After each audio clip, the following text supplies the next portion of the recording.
now we move on to today's co-host, who is a cultural strategist, writer and editor. Please join us in welcoming to the show, Myrna.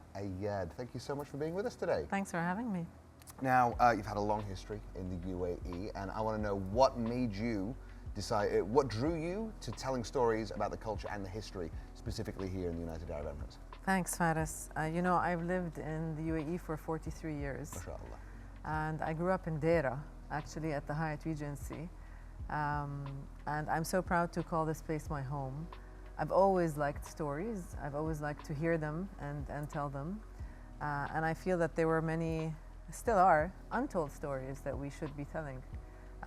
I work in the art and culture sector, which has inspired me so much and told me so much about myself and my roots and the region. And I just really feel, corny as it may sound, really compelled to give back. Absolutely. And here's the thing that I talk to people about, and there will be people who, when talking about the UAE, they're like, oh, the UAE doesn't have that much culture. And what I've decided what they mean is, by Western standards, we don't have buildings. Whenever people talk about culture, they think about churches, cathedrals, massive mosques. But the UAE is a culture of Bedouins, a culture of tents, it's a culture of camels, and a culture of stories which are told by word of mouth. What would you say that people don't really get about UAE culture and how it's passed down? First of all, I love meeting these people.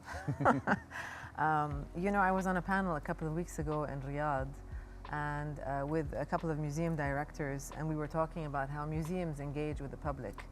And I mentioned that in the Arab culture, we don't display culture, we live it, okay?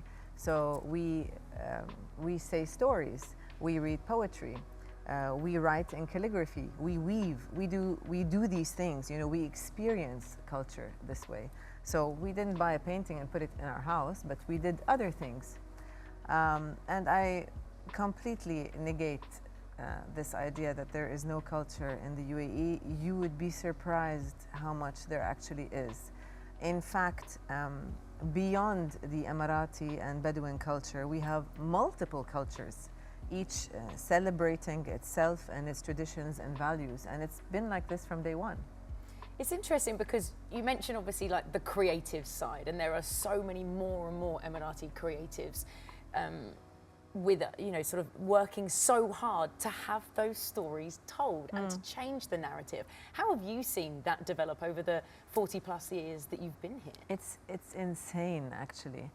You know, when I first started working in the art and culture sector a little over 20 years ago, we did struggle to find Emirati creatives.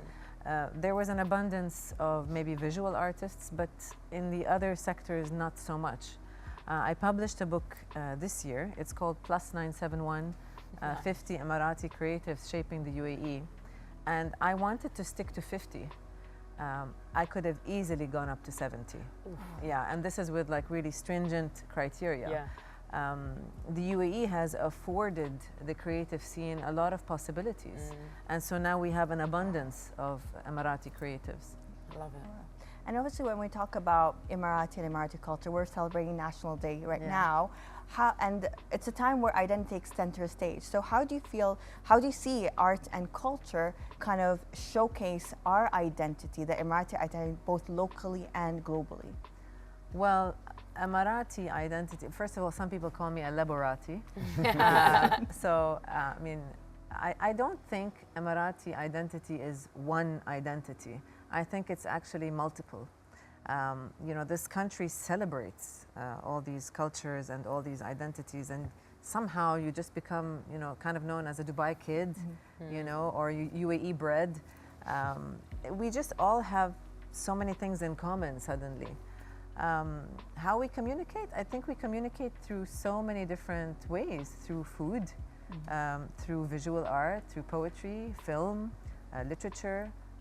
You have a few guests today who, you know, have contributed to the literary scene. I remember when you guys reached out, we had a whole list of people to select from. So I think we communicate our culture through all these avenues. And it's not just a question of culture, is it? It's a question of history. The history of the UAE is quite young, 54 years. I know people personally, a lot of us do, who are older than the Union. But I love what you say about modernity going into history here in the UAE, because maybe we don't have as much of a history, but what's the possibility of us living in the history now, making history now? Yeah. What do you say to that?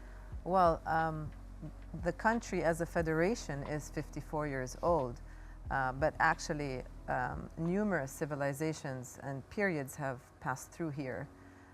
In fact, I was working on a publication.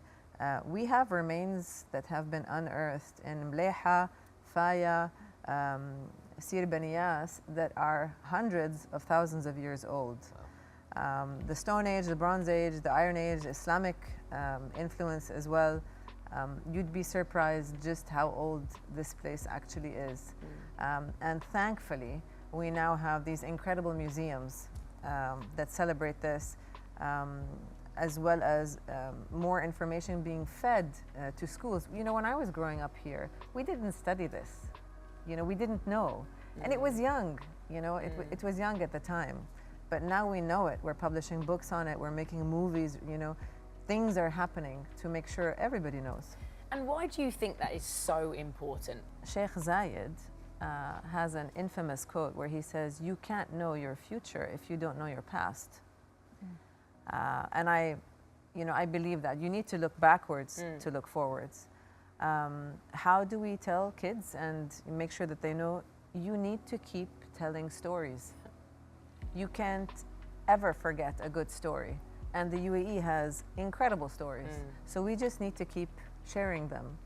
And on this National Day, I think that we should be remembering those who are no longer with us and what they've done. I drove by DIFC the other day. I don't know if you saw at the gate, there's this giant image of Sheikh Rashid and Sheikh Zayed.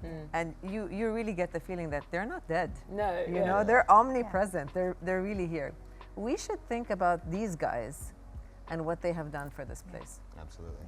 And from your perspective, what makes UAE's cultural narrative very special? Because obviously we share this region with other Khaliji countries that have similar backgrounds. So is there a moment that you felt really tells the essence of this country's cultural heritage? I can't possibly name one for you, but I think one of the things that makes this place so special, and God bless it for all of us, is just the way we all work together. I'm sure you have friends from everywhere. This wouldn't have happened anywhere else. You know, I've often said, if you want to meet Saudis, go to Saudi. You want to meet Iranians, go to Iran. Bahrainis, go to Bahrain. You want to meet the world, you come to the UAE. And we just, I mean, look at us sitting over here. How many times is this going to happen? And how much do we learn? Do you know how much, thanks to, you know, this multicultural atmosphere, I know working in the arts. So I can look at a painting from India and understand it. I can look at one from Iran, from Turkey, where I understand it. I know what kind of foods, you know, they make. I make them myself.